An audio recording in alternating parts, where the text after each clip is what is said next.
For 58 million years, the cuckoo bird hasn't built a single nest. It finds nests that other birds have already constructed, lays its eggs inside, and lets someone else do all the work of raising its young. Host birds feed the cuckoo chick, protect it, and raise it without ever realizing they're nurturing a parasite that will eventually push their own offspring out of the nest. Biologists call this brood parasitism, and it stands as one of nature's most ruthless survival strategies. What makes this relevant is that Kalanick used almost exactly the same mechanics to build Uber into a $100 billion company. That's not a metaphor, and it's not a loose analogy. Structurally, the mechanics are identical. Once you understand how brood parasitism actually works in nature, you'll see Uber's entire playbook differently, and you'll understand why Lyft spent years losing the same game, why regulators couldn't stop it, and why most startups fail catastrophically when they try to copy it. The common cuckoo, known scientifically as Cuckoo canorus, has been perfecting this approach since the Eocene epoch. Here's how the process unfolds. A female cuckoo watches a host species like a reed warbler build its nest, and she waits for exactly the right moment. The instant the warbler lays eggs and leaves to forage, the cuckoo strikes by flying in, removing one of the warbler's eggs, and laying her own in its place. 10 seconds is all it takes. What makes this brilliant is the precision of the mimicry. Cuckoo eggs match host eggs almost perfectly in size, color, and speckling pattern, with different cuckoo lineages evolving to match different host species. Some mimic meadow pipit eggs, while others match dunnock eggs. Scientists using spectrophotometry have found cuckoo eggs matching host eggs within nanometers of color wavelength, and a paper published in Nature demonstrated that this mimicry represents one of the most sophisticated deception systems in the animal kingdom. The warbler returns to find the right number of eggs in the right colors and suspects nothing. Phase 2 begins when the cuckoo egg hatches faster than expected, typically at 11 to 12 days compared to 13 or 14 for the warbler. Cuckoos evolved this accelerated embryonic development specifically to gain a timing advantage over their hosts. The cuckoo chick emerges first, and within hours of hatching, while still blind and featherless, it does something that seems impossible. It maneuvers underneath the remaining warbler eggs, positions them in a hollow on its back, and pushes them out of the nest one by one until all of them are gone. Before they ever hatch, the warbler's own offspring have been eliminated, leaving the cuckoo chick as the only mouth to feed. Here's where the sophistication reaches another level. The cuckoo chick looks nothing like a warbler and grows to twice the size of its host parent. Recognition should happen, but it doesn't. The cuckoo chick has evolved a begging call that mimics an entire brood of warbler chicks. So when it opens its mouth and cries for food, it sounds like 4 or 5 hungry babies calling out at once. Parenting instincts in the warbler get completely hijacked, and it feeds and feeds, working itself to exhaustion and losing weight while the cuckoo grows fat. Richard Dawkins described this in The Selfish Gene as the logical endpoint of what he called the replicator, meaning any entity that can exploit existing systems to copy itself will do exactly that. Behavioral ecologist Nick Davies at Cambridge spent decades studying this dynamic at Wick and Fen. His research, published in journals like Behavioral Ecology, shows that the cuckoo doesn't just exploit hosts but manipulates their behavioral programming directly. Warblers aren't stupid. They're running on instincts that evolved over millions of years, instincts that interpret an open mouth, a bright orange gape, and a loud call as a signal to feed. Cuckoos have cracked the code on those instincts and exploit them with precision. Brood parasitism isn't about freeloading. It's about understanding the host's existing systems, their decision-making triggers, their behavioral loops, and their resource allocation patterns, then inserting yourself so perfectly that the host's own programming works entirely in your favor. In 2010, roughly 58 million years after the first cuckoos evolved their strategy, Kalanick was about to rediscover it without ever opening a biology textbook. Kalanick and Garrett Camp had an idea for a service where pushing a button on your phone would make a car appear. Simple concept, but the problem was massive because they didn't own any cars, didn't employ any drivers, and didn't have the capital to build that kind of infrastructure. Building it the traditional way would mean raising money, buying vehicles, hiring drivers, and assembling a fleet the way taxi companies and limo services do. That approach is slow, capital-intensive, and doesn't scale well. Lyft would later try to compete by doing essentially what Uber did, but slower, friendlier, and more cooperative. And they learned that in parasitic competition, being nice doesn't just mean finishing last. It means becoming part of the host ecosystem that gets exploited. Kalanick approached the problem from a different angle. He didn't need to own infrastructure. He needed to find infrastructure that already existed and insert Uber into it so seamlessly that the existing system would do Uber's work for it. The host nest was already built. Millions of people owned cars, and millions of people needed extra income. Vehicles, drivers, fuel, insurance, and maintenance already existed as an entire infrastructure distributed across the population. Uber didn't need to create any of it. Egg mimicry came in the form of the driver app, which looked like an opportunity to be your own boss, set your own hours, and make money with your car. It matched what people were already looking for and fit perfectly into the existing shape of their lives. Language choices were precise, with terms like driver partners instead of employees, and flexibility instead of shifts. The egg looked exactly like what the host expected to see.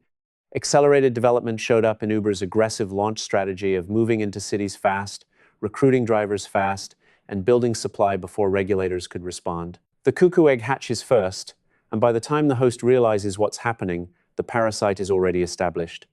Ejection of host offspring played out in what happened to traditional taxi systems. Uber didn't compete with them directly, but inserted itself into the same ecosystem, using the same roads, the same demand, and the same fundamental transaction of connecting people who need rides with people who can provide them.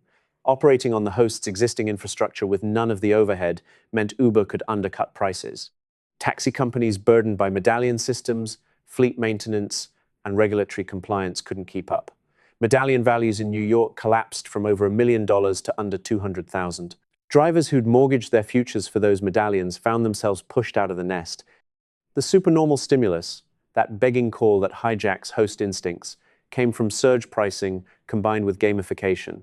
Drivers would see maps light up red during peak demand while their phones buzzed with notifications about making more money now and high demand in their area. The system was engineered to trigger the same reward-seeking behavior that makes warblers feed cuckoos, pushing them to work harder, give more, and respond to every signal. Uber's internal documents revealed during litigation showed they'd studied behavioral psychology specifically to optimize these triggers. The parallel between CUCKOOS and Uber isn't poetic, it's structural. The first principle is infiltration over creation. In brood parasitism, CUCKOOS use egg mimicry to bypass host detection. At Uber, driver partnership framing bypassed employment law detection because drivers weren't employees but independent contractors and partners. Same mechanism at work, just disguising intrusion to match what the system expects to see. When California passed AB 5 legislation specifically designed to reclassify gig workers, Uber spent over $200 million on Proposition 22 to maintain the mimicry because the egg had to keep looking like an egg. Most startups try to create new systems by raising money to build from scratch, but the most efficient path to scale isn't creation, it's insertion. Find a system that already has the resources you need, like users, vehicles, distribution, and attention. Then figure out how to position yourself so that system's existing momentum works for you. Uber didn't invent cars or the desire to earn money or the need to get from one place to another. What Uber did was insert itself into the junction point where all three already existed. The second principle is the extraction equilibrium, and this is where most people misunderstand the parasite strategy by thinking it's about exploitation and taking without giving. That's not quite right. Cuckoos provide something to hosts even if hosts don't realize it. Studies published in Nature have shown that in some cases, host nests with cuckoo chicks actually have higher survival rates than nests without them, because aggressive begging from the cuckoo chick brings more food to the nest and its size can deter predators. The relationship is parasitic, but it's not purely extractive. Uber provided real value to drivers through flexibility, income, and access to demand they couldn't have aggregated on their own. The problem wasn't that Uber gave nothing, but that the value exchange was asymmetric because Uber captured more than it contributed. Some value flowed both ways, and that's what made the system stable enough to scale. If cuckoos killed warblers, there'd be no one to raise the chick. If Uber had extracted so much that drivers immediately quit, the system would have collapsed. The art lies in calibrating extraction, taking enough to grow but not so much that the host dies. Uber walked this line constantly. When driver supply dropped, they'd offer bonuses, guarantees, and incentives, and when it recovered, they'd pull back. The system oscillated around a point where drivers were dissatisfied, but not quite dissatisfied enough to leave in large numbers. Uber's S1 filing before their 2019 IPO acknowledged this directly by listing driver retention as a material risk factor. They knew they were managing an extraction equilibrium, and that's not an accident. That's optimization. Cuckoos exploit the host's sunk cost instinct because warblers have already invested in building nests and incubating eggs, which means walking away loses everything. Uber drivers who'd bought cars and invested in becoming drivers faced the same sunk cost trap because they'd already committed. Switching costs were high, and the more they'd invested, the harder it became to leave. The third principle is ecosystem engineering, and this one gets darker. Ecology has a concept called parasite-mediated competition, where a parasite affecting one species more than another shifts competitive dynamics across the entire ecosystem. Cuckoos don't just exploit warblers, but affect which bird species thrive in an area and which don't. Uber's presence restructured urban transportation entirely, a fact Transport for London cited when they revoked Uber's license in 2017 by arguing the company wasn't fit and proper to operate. But here's the thing. By that point, it almost didn't matter because Uber had already reshaped the ecosystem. Beyond taking from taxi companies, Uber changed traffic patterns, affected public transit ridership, altered urban planning assumptions, shifted labor markets, and influenced real estate values near transit hubs. The parasite didn't just feed, it reshaped the environment to favor its own survival. And just like biological hosts, these systems developed immune responses. Taxi unions organized, regulators mobilized, and cities sued. Uber had evolved its own form of immune evasion, and Greyball served as the corporate equivalent of cuckoo egg mimicry. This software was specifically designed to identify enforcement officers and show them a fake version of the app, avoiding detection by the host's defense systems. When Uber entered a market, it created dependencies. Cities came to rely on Uber for transportation capacity, while riders came to expect the service. The more entrenched Uber became, the harder it was to remove, even when regulators wanted to. This is infrastructure capture, and it's what separates sophisticated parasites from simple ones. Cuckoos don't just lay eggs. Over evolutionary time, they've reshaped host bird populations, altered host behaviors, and driven the evolution of counter-adaptations. The ecosystem itself has been modified by the parasite's presence. Uber didn't just infiltrate the transportation system, it made itself load-bearing. Removing Uber now would create gaps that cities would struggle to fill, and that's not exploitation. That's becoming the infrastructure. SoftBank's Vision Fund poured billions into Uber, not despite this strategy, but because of it. Masayoshi Son understood that parasites achieving infrastructure capture become the infrastructure itself. When Dara Khosrowshahi replaced Kalanick in 2017, he inherited an organism that had already reshaped its ecosystem, and his job wasn't to change the strategy, but to make it sustainable enough to survive public markets. The fourth principle is junction point control. Cuckoos don't try to control worms or caterpillars or nest materials. They control the point where those resources flow to offspring, and that's the leverage position. Uber doesn't control cars or roads or fuel. It controls the moment when a rider needs a driver, which is the junction point where value gets captured. This explains why platform businesses are so powerful and so hard to displace. They don't own supply, and they don't own demand. They own the connection point between them, and once they're embedded there, switching costs lock in both sides. Airbnb applied this to real estate, where the infrastructure of homes, apartments, and spare rooms already existed alongside demand for short-term lodging. Airbnb inserted itself at the junction point, matching supply and demand while owning none of the actual property. Same parasite logic with a different host. Airbnb isn't a hospitality company using technology. It's a parasitic organism that found a host in residential real estate. YouTube applied this to video production. Cameras, creators, and the desire for audience all existed before YouTube showed up to provide hosting and distribution. Creative labor came from the host system. Google paid $1.65 billion for YouTube in 2006, less than many analysts expected, partly because YouTube owned almost nothing. Its value was entirely positional, a perfectly placed node in an existing ecosystem. Apple's App Store applied this to software development. Apple didn't write the apps. Developers did using their own time, their own capital, and their own creativity. Apple provided the distribution layer and took 30% of every transaction. Host developers assumed most of the risk, while Apple captured a disproportionate share of the upside. An example outside tech shows how old this strategy really is. Talent agencies in Hollywood have operated on parasite logic for a century. CAA and WME don't create entertainment, fund it, produce it, or distribute it. What they control is the junction point between talent and opportunity. and they take 10% of everything that flows through. Actors bear career risk, studios bear production risk, and agencies capture guaranteed commissions on both sides. The host system does all the work while the parasite controls the connection point, but there's a failure mode worth understanding. Not all parasites succeed because some hosts develop recognition abilities, some ecosystems prove resistant, and some parasites overexploit and collapse their hosts. The cuckoo strategy only works under specific conditions. Hosts must have exploitable instincts, environments must allow undetected insertion, and timing must be precise. Remove any of those conditions and the strategy fails. Uber's strategy faced identical constraints. It worked in cities with fragmented taxi systems, weak regulatory enforcement, and populations primed for smartphone-enabled convenience. Markets with strong existing infrastructure proved difficult, particularly places with excellent public transit, organized taxi unions, or governments that moved fast on regulation. Germany effectively blocked Uber for years, and South Korea and Japan created environments hostile to the model. The immune system was too strong, and the egg got rejected. The parasite strategy isn't universally applicable. It requires a host worth parasitizing. Then there's the ethics. Evolutionary biologists don't call cuckoos evil. They call them successful. Silicon Valley adopted the same moral framework, and Travis Kalanick wasn't hiding his parasitism. He was celebrating it. His words were clear when he said they were in a political campaign, and the candidate was Uber.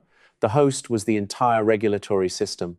What the brood parasitism parallel should make clear is that this strategy creates real costs for hosts. Drivers who invested in becoming Uber drivers saw those investments devalued when terms changed. Taxi drivers who'd paid hundreds of thousands of dollars for medallions watched their assets collapse. Cities that had regulated transportation for public benefit found those regulations undermined. Cuckoos don't care about warbler well-being, and Kalanick was explicit that he didn't either, at least not beyond what was necessary for the system to function. Parasites optimize for their own reproduction, not for the health of their hosts. Whether that's acceptable depends on your values, but you should at least be clear about what you're looking at. Here's the thing, though. Parasites that achieve extraction equilibrium often prove more sustainable than predators. Predators kill prey and must find new prey. Parasites that calibrate correctly can feed indefinitely. This isn't a defense of the ethics, it's an observation about mechanics. Uber is still operating while the taxi industry it disrupted has permanently contracted. The organism that found the right extraction balance survived, and the host that couldn't adapt didn't. What evolutionary biology figured out 58 million years ago is what Silicon Valley keeps rediscovering. You don't need to build the nest if you can find one already built. You don't need to create resources if you can position yourself where resources already flow. You don't need to own infrastructure if you can control the junction point where infrastructure becomes valuable. Infiltration over creation, extraction, equilibrium, ecosystem engineering, junction point control. These aren't just cuckoo behaviors. They're Uber's playbook, Airbnb's playbook, and the playbook of every platform that's scaled by inserting itself into existing systems rather than building new ones. Nick Davies spent 30 years documenting the arms race between cuckoos and warblers. What he found was that the battle never ends. Hosts evolve better detection, and parasites evolve better mimicry. Hosts develop rejection behaviors, and parasites develop countermeasures. The system is dynamic and constantly adapting. That same arms race is playing out in platform economics right now. Regulators develop new rules, and platforms develop new structures. Workers organize, and algorithms adjust. The European Union passes the Digital Services Act, and platforms restructure to comply while preserving core extraction mechanics. The equilibrium shifts, but the relationship persists. The difference between you and the warbler is awareness. Warblers don't understand what's happening to them and can't see the pattern. They keep feeding the chick because that's what their instincts tell them to do. You can see the pattern now. You can recognize when you're the host and when you're the parasite. You can make different choices either way. Next time you're building something, ask yourself where the existing nest is. What resources are already being allocated? What behavioral triggers can you align with? What junction point can you control?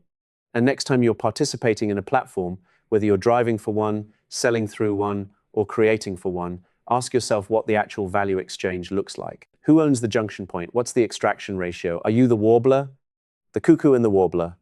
Uber and its drivers. Airbnb and its hosts. YouTube and its creators. The underlying dynamics don't care what we call them. They just keep repeating.